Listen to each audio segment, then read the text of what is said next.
जी मैं बच्ची का वाला था। बच्ची मेरी 12 साल दी है ते जवाद कोल आंदी, जवाद भट्टी कोल हो। मेरी बच्ची ने बहुत ज्यादती हुई है।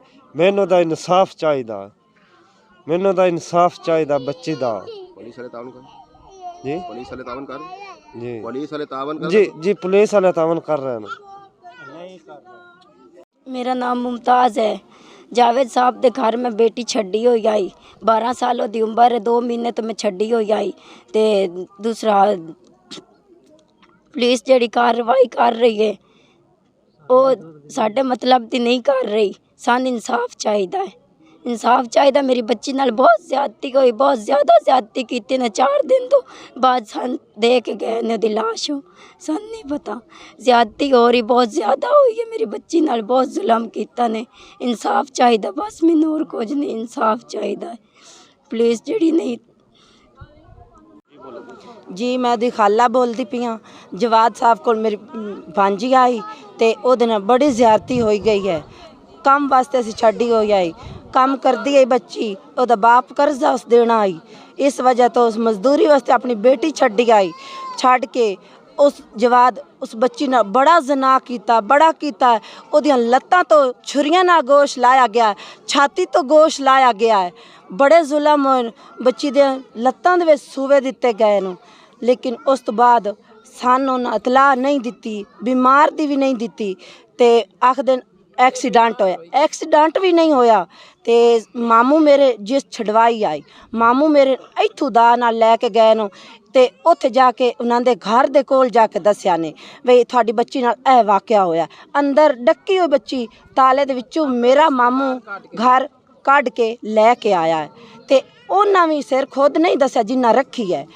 अगू रिश्तेदार जड़े हैं उन्हें फोन करके उन्हें आख्या जवाद साहब बई जी साड़ी बच्ची है जी अस घर बच्ची रखी है उस अपना बई साढ़े तो आ वाकया होया, तुसी जाके वो बच्ची उन्होंने घर पहुँचाओ। उन्हें साढ़े मामू ने फोन किया, मामू ने इत्थों लैके गए। मामू साड़ी बच्ची मेरी भांजी कढ़ के इत्थे लिया के ताले दे विचों दित्ती सन।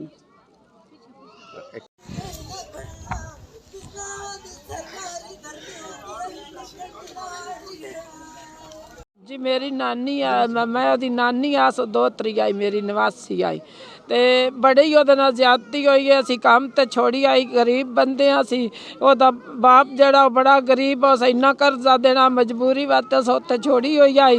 तो इन्हें बड़ी ज्यादती की, बड़ा जुल्म किया ने। जितना आखो इतना जुल्म होया साडे नाल। ते सान इंसाफ चाहिए है। तो आ ओदी बच्ची ओदी अम्मी रोंदी पी, छोटे छोटे ओदे भाई ना कमाने वाले ना कुछ करने जोगे।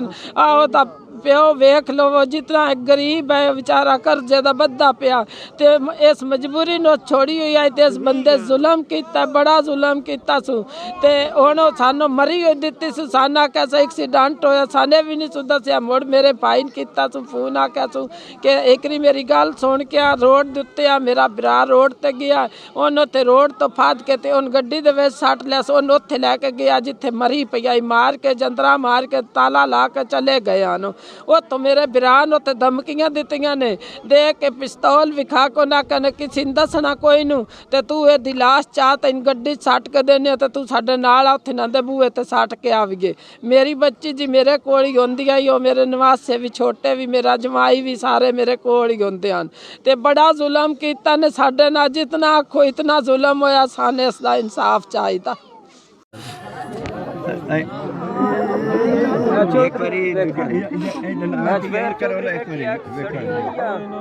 बारी यार सबर करो आई ओवे ना अग्गा तेरा फायर लग दिन को ला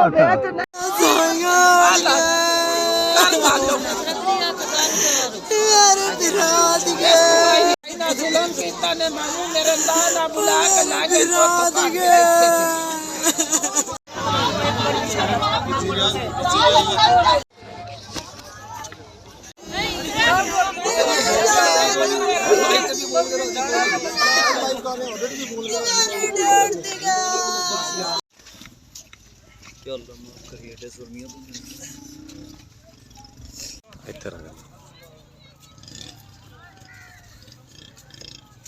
ਇੱਥੇ ਜ਼ਰਾ ਰੱਖ ਦੇਣਾ।